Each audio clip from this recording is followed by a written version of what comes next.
soo dhawaada kanaalka Somali Science. Insha Allah maanta waxaan rabaa inaan idin la wadaago laba website oo aad ka baran kartid wax badan. Website-ka koowaad waa kan aad u jeedid Khan Academy. Qaybta kore waxaa ku xusan you can learn anything for free for everyone forever.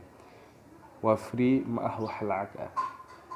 Cinwaanada ama maadooyinka aad ka baran kartid waxaa ka mid ah xisaabta, science and engineering-ka, computing-ka, arts and humanities iyo economics. Inshallah fiirino mar computing-ka waxaa ka baran kartaa computer programming, computer science.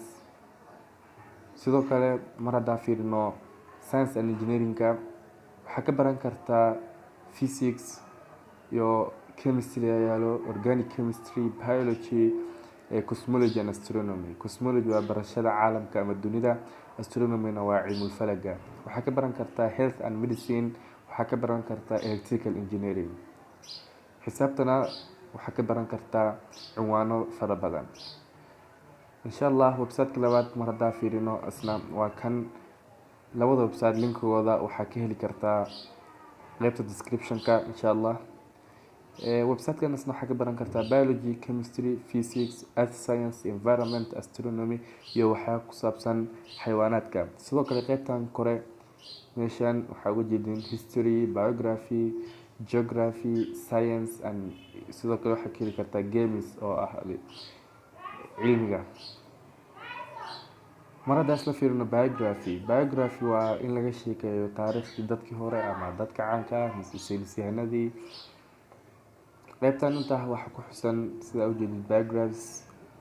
World leaders waa hogaamiyaashii caalamka, US presidents waa kan u jeedid George Washington, John Adams, dhammaan taariikhdooda intaa ka heli kartaa. Sidoo kale qaybtan kore haddaan ka xulto science waxaa ka heli kartaa chemistry, biology, physics, earth science. Mar haddaan fiirino earth science waxaad ka heli kartaa geology, atmosphere and weather, environmental issues. Ku noqo science. Mar haddaan taabato astronomy waxaa ka baran kartaa wax badan. Sidoo kale meerayaasha waa ka baran kartaa the sun and planets, dhammaan meerayaashii. Marka labada website waxaa ka baran kartaa wax badan. Inshallah maanta waxaan jeclaystay inaan idin la wadaago muuqaalkan. Labada website linkigooda waxaa ka heli kartaa qaybta description-ka.